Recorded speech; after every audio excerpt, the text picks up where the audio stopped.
Talk with Kaylin. I'm your host, Kaylin Ann, and I am just so grateful to be here today. A special shout out goes to Kevin Adele for this amazing platform to have millennials and women on the Word Network. So today we have a special guest, my cousin, my close friend. We have Colby Bogan. She's going to talk about perspectives from the pew. So Colby, tell us a little bit about yourself, what you have going on and everything like that. Yes, my name is Colby Bogan again, and I am in HR at Consumers Energy. So I do work in corporate America full time, and I am also aspiring to be a blogger as well. So Yay. This time I'm trying to put my full heart in it. I attempted it back in college, and I was not successful. So this time I am going at it full throttle.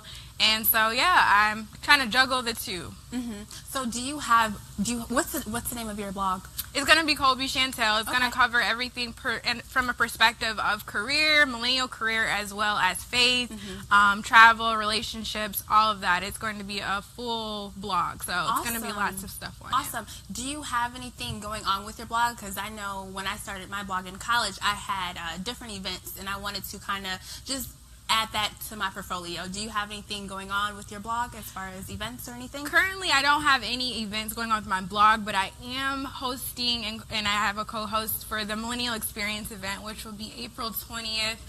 It will be at my church in Burton, Michigan. It is to expose millennials to other opportunities in the Flint community. That is amazing. Awesome, awesome. So let's get right into the question. So how did you, as a preacher's kid, how did you separate yourself from the church? So it was very difficult growing up as a preacher's kid. So being able to separate myself was extremely difficult. I went through different phases of rebellion, just trying to really find who I was. Different phases of kind of being alone, kind of being by myself. So I think those experiences are what really shaped me to prepare me for, who I am and what my purpose was. But separating myself really entailed just me going through life, experiencing different things, experiencing college, right. And understanding, who I am and what my purpose is. And so trying to experience life and trying to just have your own identity, but you have to do that in front of everybody, right? So people have to see you change, people have to see you rebel and things like that. How was your parents? How did that make them feel? Oh, it was extremely hard, but I am so blessed to have the parents that I do have. People think when you say a pastor or a preacher's kid that your parents are, strict, mean, and all the above, but my parents were not that, actually. They were fair. They worked with me, they were patient, they were kind, they were loving. Even during my rebellion times, they were just there. And, even with me being the oldest child, I was there kind of their first child. So it took a lot of lessons that they had to learn as well. So they had to learn as they went, yeah. Yep, but it all worked out in the end, I'll say that. So I'm just thankful for them. Yeah. So do you think, growing up in the church, do you feel as though certain things hindered you? So I can't go to the party because my dad is the face of this church, and I can't be seen in that aspect. I can't be seen in that atmosphere. Yeah, it was a challenge. There were lots of places that I could not go, especially living in Grand Blanc / Flint. It's so small. It is really small. I mean, anywhere you go, and I had a car that was recognizable from a mile away. So anywhere you go, people would always say, "Oh, I know that's Colby's car." Gosh. So I just had to be really cognizant. There were times where I'd be, 30 minutes from home, and people would call my parents and say, "Did you know Colby was in Auburn Hills?" And it was just extremely challenging. So it was always living in a glass box, so to speak. So it was a challenge, but I seemingly made it through. Even despite all the gaps that I had to climb through, I still made it. Yeah, and you guys, if you have any questions what Colby just said, please comment below. So Colby, do you think you ever was ashamed of being a preacher's kid? That's a really good question, Kaylin. I was never ashamed. I questioned it. Okay. I asked God, why me? I felt like, I should be something else. Why am I not an actor's kid? So it was challenging, but I never was ashamed of it. As I've gotten older, I've learned how to embrace it and learned how to accept it and love it, because I feel like having that foundation of being that preacher's kid and having that love, the support, people there to tell you that they love you, that they're praying for you, that is beneficial, just to have that backbone, someone to, say, hey, don't give up, go all the way, keep going, you got this. So those were the definite perks of it, and so I have great appreciation for it now. At the time, it was a challenge. Yeah, I feel you. I do. And do you think being in the church, do you think people were getting close to you just because of your last name? Yeah, that's also a good question. My grandfather was a huge man, and he had a huge heart, and a lot of people do know that last name, and so it was definitely some times where I felt like people only want to be friends with me because they know who I am, they know who my parents are, my grandparents are, so. Some of those friendships lasted, some of them didn't, because, you were able to detect, okay, who's serious and who's real and who's fake. And it was some of that. And unfortunately, it was a learning experience for me. Instead of me being upset that I lost a friend, I was just glad that I learned it when I learned it. So, but how did you figure out who were your friends and who weren't your friends? So I just went through so many different things in life, just going to college. I got in some trouble. I messed up a few times, and I just had friends that, would just come not necessarily bail me out of jail, so to speak, but just come out and bail me out and, talk to me, encourage me, let me know that they're there, that they support me, that they love me. Making the commitment to make sacrifices for me, the sacrifices that they didn't have to make. And that, for one, showed me that they really were my friend. And I definitely appreciated that. And then I know sometimes in the church, or just in your position, people felt like I always have to give. Like, Kobe is always giving to me. Like, it's supposed to be a fair relationship, 50-50. So sometimes when I need you to pour into me, does that, I don't know, I guess I'm just trying to say, how have you been in a position where you felt like, okay, well, this is a good friend because they did this, they sacrificed this, or they've been there with me through thick and thin, and I didn't have to always give and give and give and give and give? Yeah, so I actually was talking to someone back in college, and it was actually a male, and he helped me realize that there's going to be some people in your life that are going to give to you, and there's going to be some people in your life that are going to take from you, and you have to understand that sometimes in your life you're going to be the one that's receiving and other people are going to be giving to you. Wow, and so good. I had to learn, that everyone's not going to always give to me. Some friends are not going to always give to me, but I'm going to have to in fact give to them. But that's so frustrating, though. It's extremely frustrating to an extent, but you have to also understand what the purpose of that friendship is. You never know why that person is in your life. You never know what season of your life you're going through. God may be trying to take you through something for you to understand, something at the end of the tunnel, so for you to understand the big picture. So I've just learned how to embrace the giving mentality. That's really good. Do you feel like church was always put first? So Kobe just couldn't be Kobe. Like, I had to go to church every time, right? So could you, I don't know, I guess, were you able to be put first in the house? So did church always come first? No, actually, from my experience, Really? It didn't. No, Wow, it didn't. I would assume so. It didn't come first. Like I said, I had extremely supportive parents. My parents actually did not get full-time into ministry until knocking on my teenage years. So I had them there. They, when I wanted to do something, they were in support of it most of the time, if it was within reason. So they never made me feel like, you had to do this. Like, church was not an option for me, so of course I had to go, but there were different times where there was extra church, where they were like, you don't have to come, you don't have to do this. That's good. I just want you to be there for the main thing, and, you don't have to come for the next. That's really good. That's really good. Do you think you were ever taken advantage of? To what extent? I mean, just in general.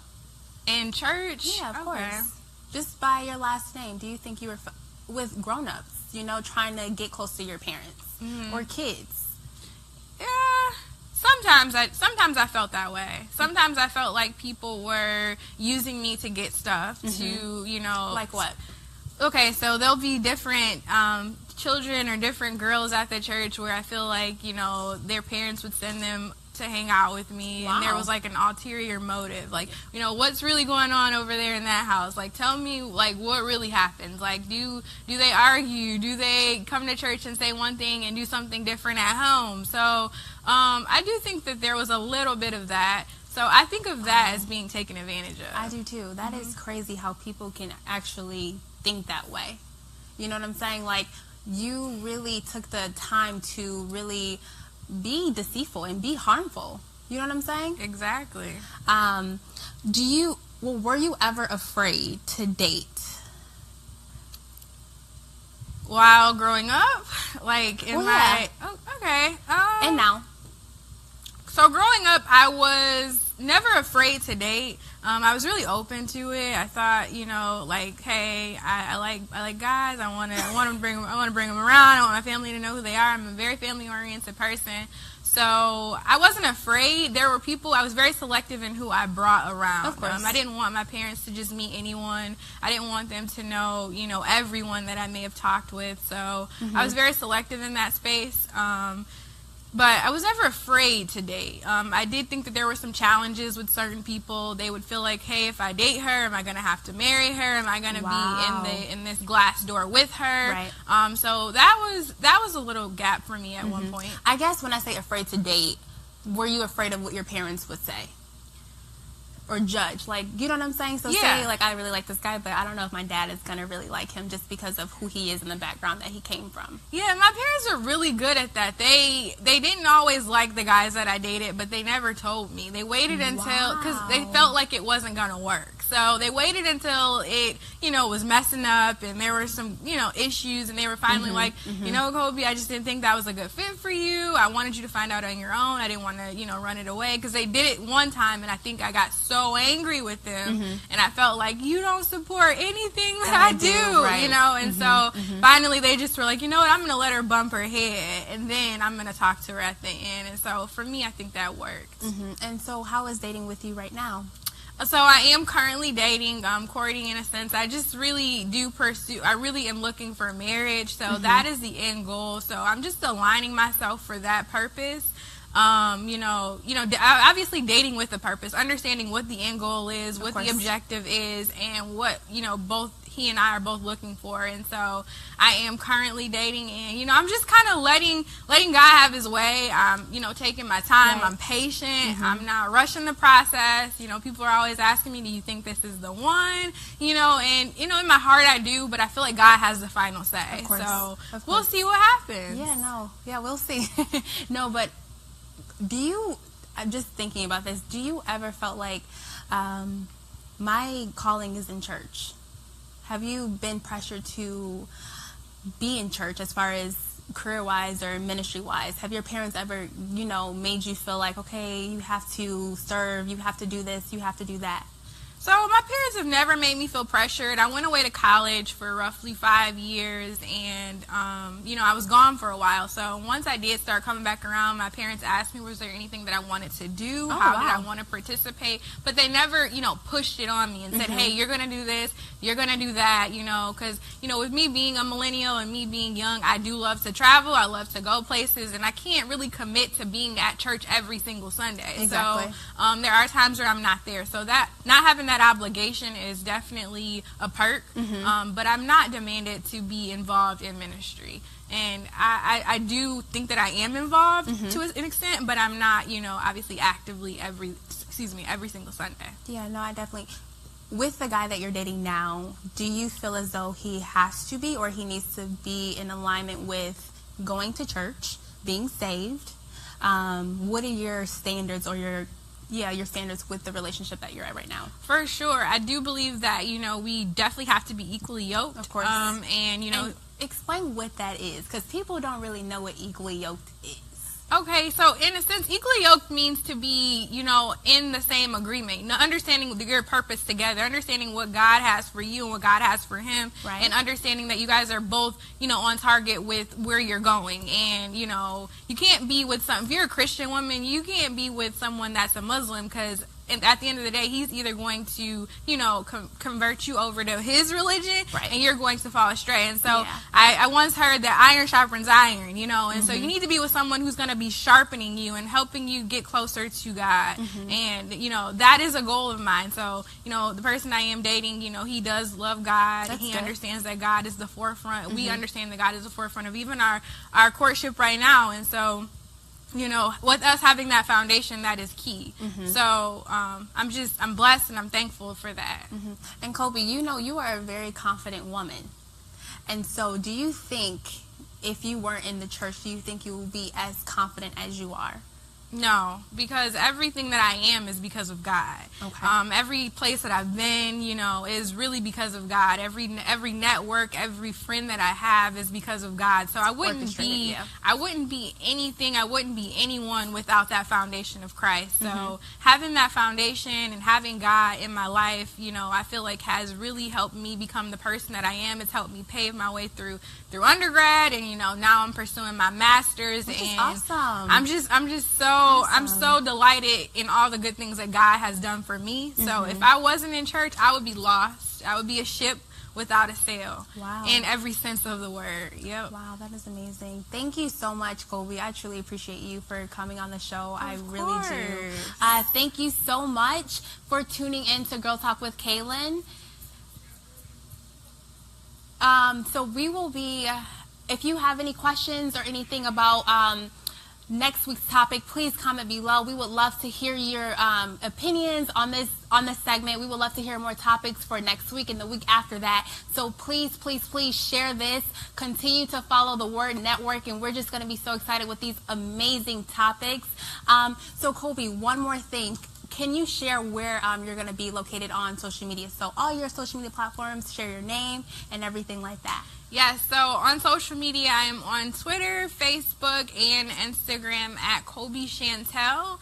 And my blog, again, is going to be colbychantel.com as well. So please go and subscribe. It should be live April 2018. So I'm looking forward to seeing you on there. Yes, okay, and please share your event again so people can know and try to register and all that stuff. Yeah, so this is a free millennial event, and so that means that it's free. We'll have giveaways. We have some awesome millennial speakers. We have some community activists. We have some business owners, and it's going to be a panel too, right? Yep, there's going to be a panel at the end. Also some giveaways. Who doesn't like free things, as well as coming free, not paying anything? Right. So, we all love free it's going to things. be an awesome event. So it is called the Millennial Experience, and you can see it on my social media platforms starting next week. And the location, please give the location. The location is 4317 Lippincott Boulevard. It is in Burton, Michigan, Harris Memorial Church. Awesome. And thank you so much again, Colby, for those amazing things. Please follow me at KAELIN and also with all of my social media. You can follow me at my website, KaylinAnn.com. I am a brand stylist. I do social media and brand management. Again, thank you so much for tuning in. Thank you so much, Kevin Adele, for this amazing opportunity to have women like Colby Bogan. And we would love for you guys to share and come out and be a guest on the Word Network for Girl Talk with Kaylin. Again, follow the Word Network on all social media handles. We truly appreciate, guys. Thank you so much for all that you have, guys, tuning in. Thank you so much. Bye, guys.